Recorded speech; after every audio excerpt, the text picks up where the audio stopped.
Sige mga mahal kong Amerikano, maligayang ika-4 ng Hulyo. Matagal ko nang ipinapahayag ang aking pagmamahal at paghanga sa Amerika. Kahit nung ako ay isang Muslim pa. Kahit nung ako ay isang batang Pakistani.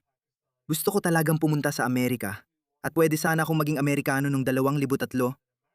Nung 2003. Pero iba ang mundo noon. Noon lang, ibinangga ng mga kamukha ko ang mga eroplano sa mga gusali ng World Trade Center.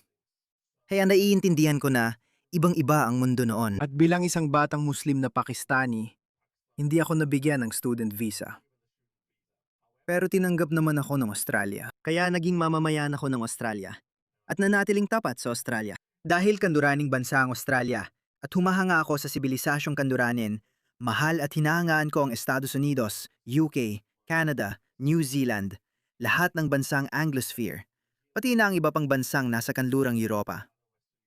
Ako ay tagahanga ng sibilisasyong kanduranin. Masakit para sa akin makita ang direksyong tinatahak ng karamihan sa mga bansang kanluraning na yon. Ang bansa, ang lipunan, ang sibilisasyon na iniwan ko. Ibig sabihin, ang Islam at sibilisasyong Islamiko, sa kasama ang palad, ay lumalaganap na sa kanluran. Nasabi ko na dati, ang Amerika ang lakas ng kanluraning sibilisasyon. Kung alisin mo ang Amerika, nakita mo na kung gaano kaawa-awa ang mga hukbong kanluranin. Kaya naman mas mataas ang tingin ko sa Amerika kaysa sa iba. Kung wala ang Amerika, parang patay na rin ang kanluraning sibilisasyon. Kaya lagi akong gumagawa ng video tungkol sa Amerika, kahit hindi pa ako nakapunta roon. Balang araw pupunta rin ako sa Amerika. Maharap ko talaga ito habang buhay. Pero gusto kong gawin ito ng maayos. Gusto kong pumunta kahit saan. Gusto kong pumunta sa LA. Gusto kong pumunta sa San Francisco. Oo, gusto ko ring pumunta sa New York. New York, ang lungsod na hindi natutulog. Lumaki akong ibang pagtingin ko sa New York. Pero sa kasamaang palad, ang New York na ngayon, ang bagong London. Masakit para sa akin makita ang direksyon ng mga bansa sa kanluran, pero optimistiko ako. Kung hindi, di ko gagawin ang ginagawa ko ngayon. Kung hindi, baka sumuko na lang din ako at gumawa ng ibang bagay. Bilang isang optimistikong tao, naniniwala akong ang isang makaluma, barbariko at primitibong ideolohiya mula sa ikapitong siglo ay hindi kayang pabagsakin ang pinakadakilang sibilisasyong nakita na ng mundo. Kaya kailangan nating magkaisa at lumaban. Dapat tayo magtulungan at alalahanin ang Rebolusyong Amerikano na tanging matagumpay na revolusyon sa kasaysayan. At grabe, hindi lang ito basta-bastang tagumpay. Ang Rebolusyong Amerikano ang dahilan ng pagkakatatag ng Estados Unidos. Madalas ko itong sabihin, Amerika ang pinakamabait na superpower. Ipapakita ko ito sa'yo. Hindi ko naisip na pag-usapan ito. Kakakita ko lang ng tweet na ito mula sa isa pang British Muslim Islamist. Pasensya na sa mga sinabi ko. Tapos na ako magpakabait sa kanila. Tingnan mo ito. Tingnan mong Islamist na ito. Ang pangalan niya ay Musam Baig. Bago ko basahin ang tweet, tingnan mo siya. Isang perpektong Islamist jihadist, ipinanganak at lumaki sa Britanya. May akda, dating bilanggo sa Guantanamo Bay, senior director ng CAGE at tagapagtanggol ng karapatan ng mga nakakulong ng di makatarungan. Birmingham. Ito ang post niya. Hindi siya natuwa sa pelikulang Vigilante. Mukhang tama ang pelikula dahil napipiko ng mismong mga taong dapat mapikon.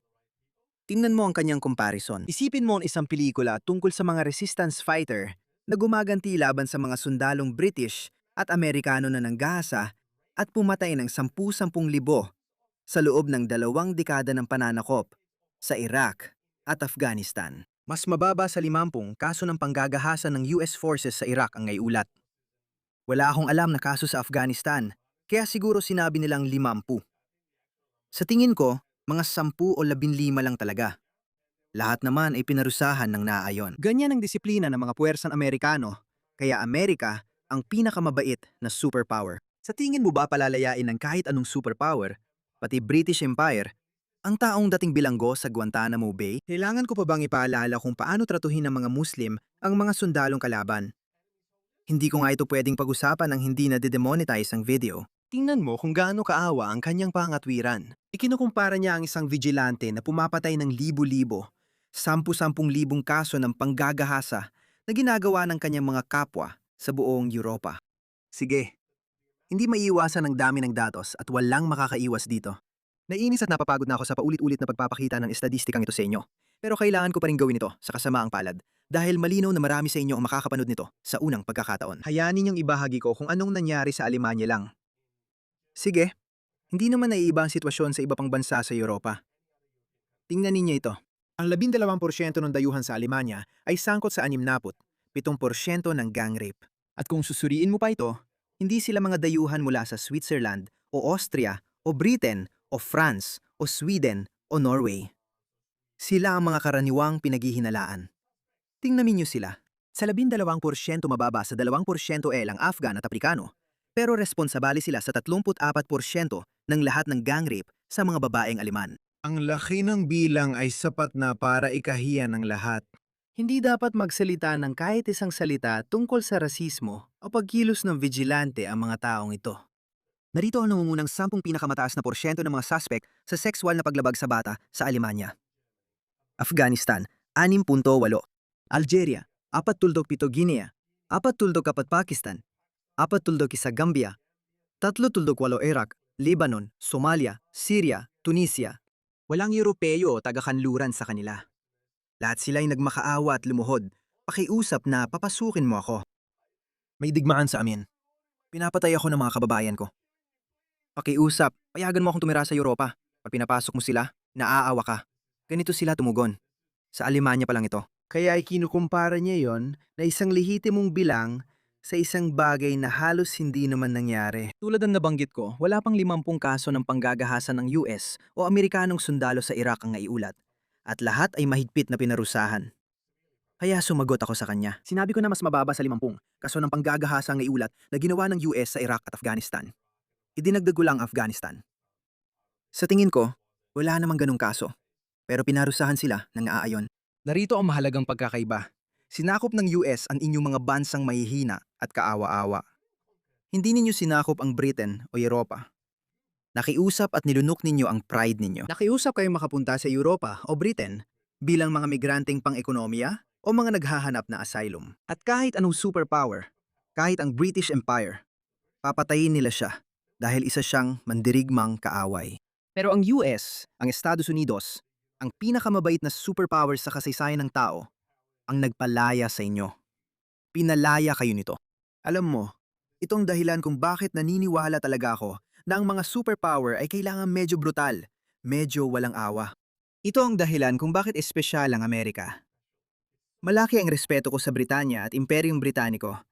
Kahit kolonyalismo ay relikya na ng nakaraan. Pero muli, noong panahong yon, noong ika-19 at ika-20 siglo, ayon sa pamantayan ng panahon, ang Imperyong Britaniko rin ang pinakamabait hanggang sa puntong yon, hanggang sa pinalitan nito ng Estados Unidos. Aling superpower ang tunay na nagmamalasakit sa karapatang pantao ng bansa o mamamayan na nilulusob nila?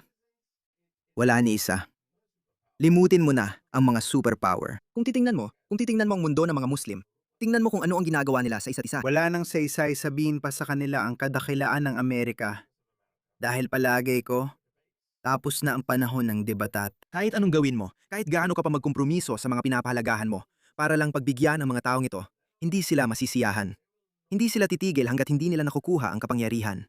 Nabuwag na nila ang Amerika. Ito ang dahilan kung bakit mahalaga ang ika-4 ng Hulyo sa kasaysayan.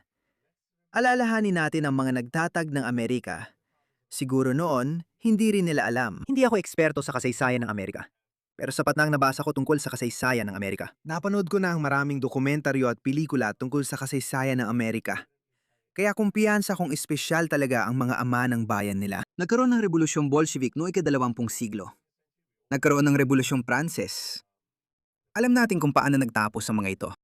Pero sa hindi malamang dahilan, may kakaiba talagang espesyal sa Rebolusyong Amerikano. May kakaibang espesyal kina Thomas Jefferson, George Washington, at iba pang nagtatag ng Amerika.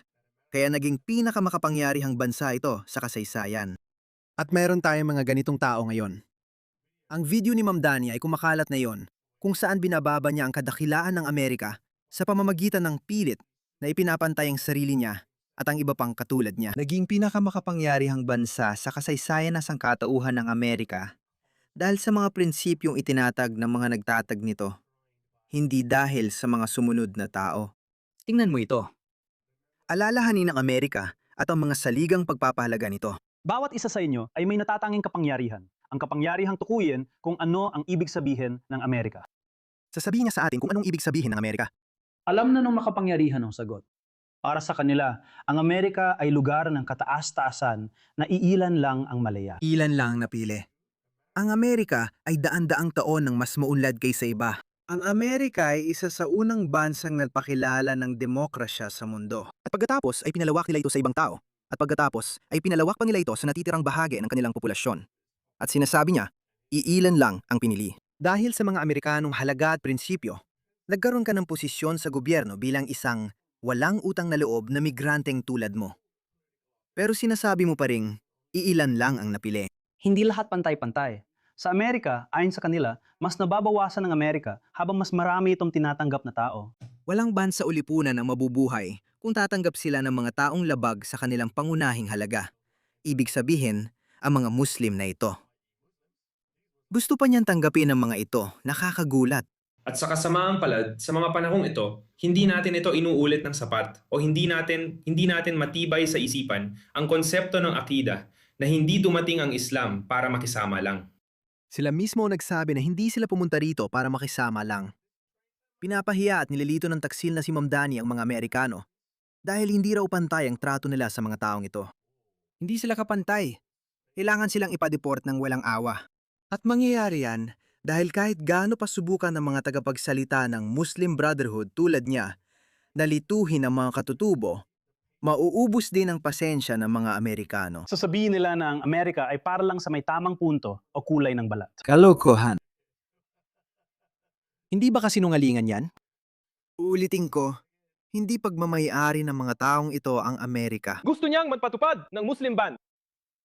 Gusto niyang magpatupad ng Muslim ban. Sasabihin natin sa kanya, hindi kanya ang bansang ito para mapatupad ng pagbabawal. Ito ang lupain ni Allah, gaya ng lahat ng lupain niya. May mga Muslim dito at mananatili sila. Kung ayaw niya, mas mabuting lumipat siya sa ibang lugar. Binigyan pa ng mga Amerikano ng pagkamamamayang Amerikano ang mga taong parang tagayungib. At sinasabi ni Ma'am Dani na ang Amerika ay para lang sa mga puti at sa paraan ng kanilang pagsasalita o sa mga Amerikano na may Amerikanong punto. Hindi, dapat talaga ganun. Hindi lang mga puti. Kahit sinong tapat sa Amerika, dapat bigyan ng pagkamamamayang Amerikano. At ang sinumang katulad mo o katulad ng jihadist na yon ay dapat ipatapon ng walang awa. Ayon sa kanila, dapat na lang tayong magpasalamat na pinayagan tayong bumisita. Napakakitid nila mag-isip. Napakahina. Walang ka-orihinal-orihinal.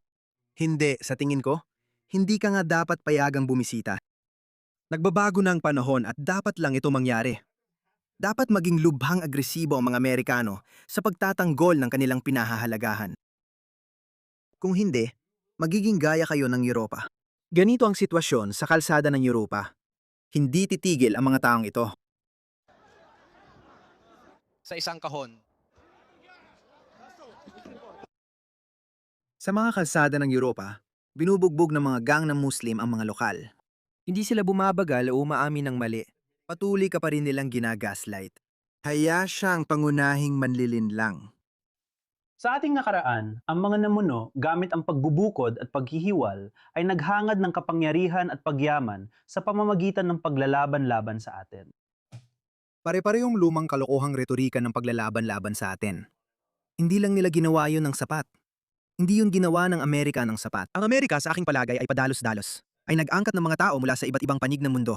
Kahit pa mula sa mga kulturang salungat sa kanila. Habang ang Amerika ay tumatanggap ng mga Irish, Italiano, Pranses at Aleman, umuunlad ang Amerika. Maayos na maayos ang kalagayan ng Amerika noon. Nagsimula magkagulo at bumagsak ang Amerika nang tumanggap ito ng mga taong mula sa mga kulturang salungat gaya ng sa inyo. Nagkakawatak-watak na ito, pero may tiwala ako sa Amerika at sa mga saligang pagpapahalaga ng Amerika. Maninindigan ang mga Amerikano sa kanilang paniniwala. Kung hindi, di kayo titigil. Tingnan nyo, ito ang Dearborn mga kaibigan. Sige, may isa pa akong mabilis na punto. Pagkatapos gawin ng asawa ko ang video tungkol sa tawag, Naririnig niyo ba ang sigawan sa likod? Allahu Akbar. Sigawan. Hindi sila titigil.